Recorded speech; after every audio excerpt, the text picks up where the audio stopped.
Ready to go! Alright, so in everything there's always an opportunity. There's always an opportunity to make a decision that changes things. That changes things for the better, and I think now is one of those opportunities. And I'd like to try to approach this video with some critical thinking, some perspective on what it's like to be a promoter, what it's like to be an athlete, and what it's like to be in the times we're in right now. I don't want to talk too quickly on it. I want to make sure I think as I speak. Now, my initial reactions to Igor Mazurenko's recent posts is not particularly good. I feel like he's been quite disrespectful to Michael Todd, quite disrespectful to the WAL, and quite disrespectful to the fans of the sport. But then I asked myself why, and I do understand the investment that he has placed into the sport, the investment that he has placed into the top 8, and the investment he has placed into the ERPA rankings, and I understand why he wants to protect that. Let me first of all say that I would first of all really like to see him stop disrespecting Michael Todd in the WAL. If you look at their recent posts that Igor has placed on the PAL page, if I read it to you here, he's written in a comment and posted this picture. This situation is not about who is afraid. This is about respect to Levan's achievements in the top 8 and worlds. This is the matter of respect for Dave Chaffee, who came to Ukraine and won the transitional match for the right to pull Levan next. You don't respect Dave Chaffee? Michael refused to pull in the top 8 in 2019, so is he scared of Rustam Babayev? That's one post. Another one from Igor is he shares again that Levan is really the world champion. Again, disrespecting to even consider Michael Todd. And the champions pull champions quote that he shared as well, another one. And he's described the WAL as entertainment, not sport. So I am disappointed in Mazurenko on that. I think he's dividing. He's dividing too much right now. I know he has faced personally a whole issue about WAF kind of doing this to his organization, dividing. And I know he is not appreciative of that circumstance. It's watered down so much. But what he's doing by describing the WAL as entertainment and by disrespecting Michael Todd, saying he's scared of Rustam Babayev and he's not a worthy opponent of Levan, is further division to the sport. And it's not good. It's not good. Undoubtedly, Michael Todd is worthy of a match with Levan. When we're talking about arm wrestling caliber, he just is. Michael has, in his most recent 3 outings, has beaten Dave Chaffee, Jerry Caderet, and Devin Larratt. And Michael Todd really is the world champion of the league, the WAL, that he competes in. Equally, Levan has done the same thing for the PAL. I don't think the PAL has a right to claim that they are the true world champions just because they so choose. It's not the case. Just because he views the WAL as entertainment-based, not strict rule sets, doesn't change a thing. What you actually find is, regardless of the rule sets, the same arm wrestlers end up on top. If you took all of the PAL athletes and switched them over to WAL, and you took all of the WAL athletes and switched them to PAL rules, the same bunch of guys would be on top. So it's not the rule sets that makes the champion more valid than the other. Under the same circumstances, we need to find out who the champions are. And I want to reiterate, I do think it is a very big disrespect to Michael Todd to be talking about him like he's afraid, like he's not worthy, and that it's a sideshow. So that's the first thing. And it's kind of tied in with disrespect to the WAL. But like I began this video, in every opportunity, we want to find a solution. And in this opportunity, I think there's a few things we need to start to realize. I said it in the last video, that the COVID has changed the world for obvious reasons. It's changed the world in the way that we can no longer schedule a season. And that's what PAL, that's what WAL, that's what all sports are facing the challenge of. It's very difficult to schedule a season. And therefore, your athletes that are on these long-term contracts aren't able to compete. In this time, we've seen people like Michael Todd, Devin Larratt, and many more are starting. But those two names, quite particularly, have developed significant YouTube and social media brands. And they're actually proving that the athlete has some power in taking control of their own financial security in relation to the sport. Michael Todd, Devin Larratt, each of those guys are earning a substantial portion of their sporting income from their own efforts on YouTube.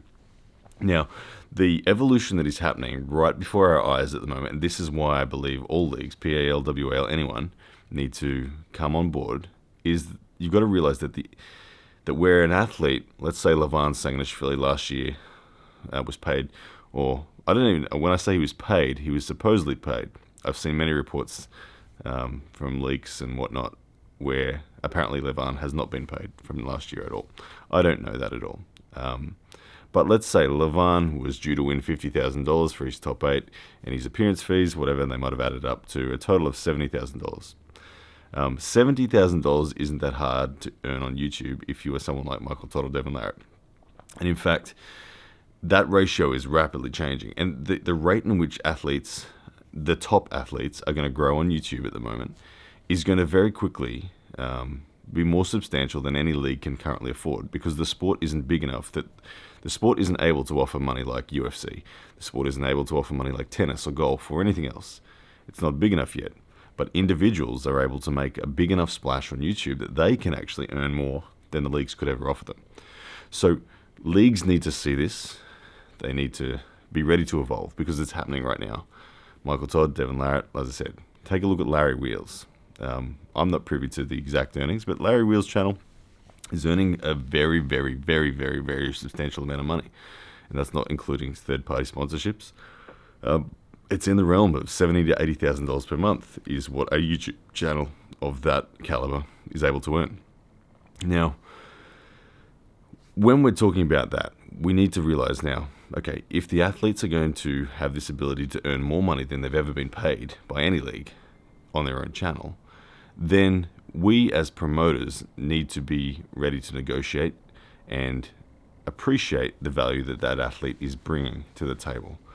For the PAL or the WAL or anyone out there, I really think whilst ever there is no season available, which again, there is no season available now, I would bet so much that the top 8 will not happen this year, not in its complete sense, because of travel restrictions and just difficulty with organizing events. It's not going to happen. And you can't therefore hold hostage your athletes to that season that is not going to happen, and therefore limit their abilities to make money.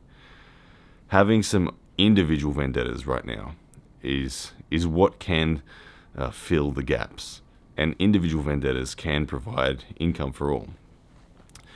We're in a day and age where if there was a vendetta between Michael and Levan, there is no reason why good deals couldn't be sought out. They had, for instance, Larry Wheels' channel. Larry Wheels, with 1-point-something million subscribers, could have most certainly done a pay-per-view for Alive, and then could most certainly have posted the match directly after. This is as an example, and generated very substantial revenue.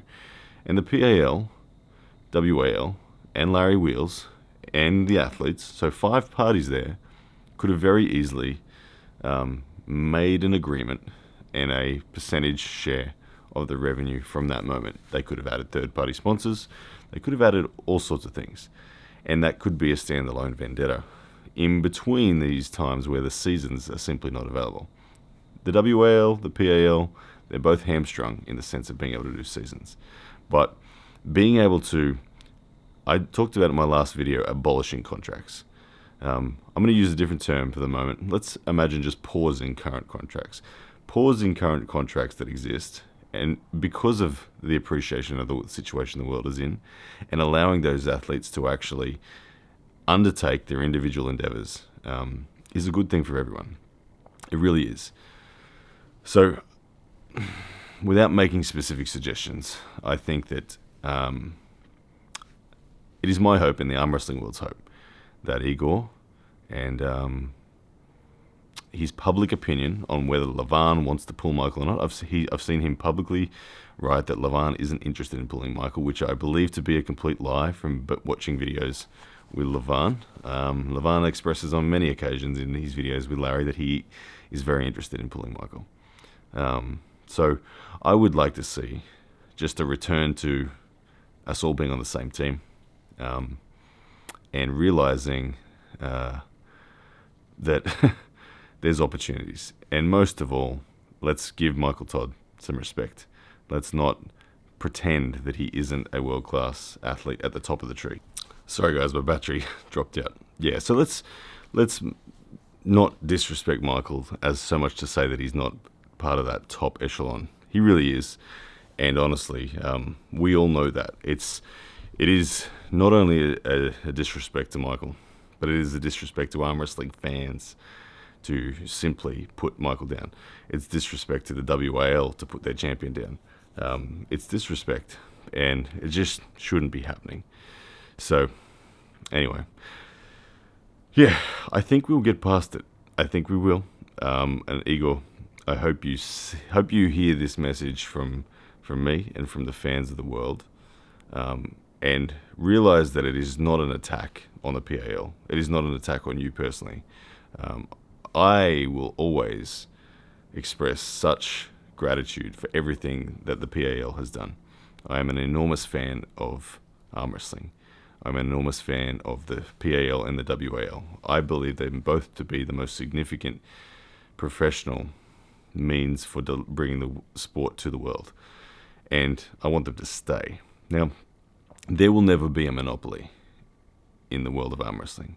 The PAL will never have all of them. The WAL will never have all of them. And the PAL will never be in a position to say their guy is the world champ. And nor will the WAL. Not the undisputed world champ. You can say the world title within your league, but you can't unequivocally announce that your guy is the true world champion. Not unless we come to an agreement where we do allow that cross between federations to determine that. And that's what we as fans are looking for here. During this time of COVID, during this time where travel is not really possible, we see it as an opportunity. We see it as an opportunity to actually grow the sport further and take it to a level that has never been seen before. So, no disrespect to any organization, just a hope that simply we can make something bigger during this time and grow the sport for everyone involved and grow the sport for the fans and find out truly who is the world champion. It's either Levan or Michael. It's not anyone else right now. It's either Levan or Michael. And I really hope that we're able to find out soon. All right, guys. Take care. Thanks for tuning in. And guys, go and subscribe. Do me a favor. Go and make one of your buddies subscribe today. Someone who doesn't subscribe to me, make them subscribe. I want to get to 1 million subs. I know it's a mile away, but I want to get to 1 million subs because the day I do, I will be able to reinvest so much money into this sport. It's crazy. I'm a very happy man with my life. I love that I get to call this a career. I just want to give back. So guys, go help me out with some subs. It'd mean the world. Cheers, guys. Yes, that's a man!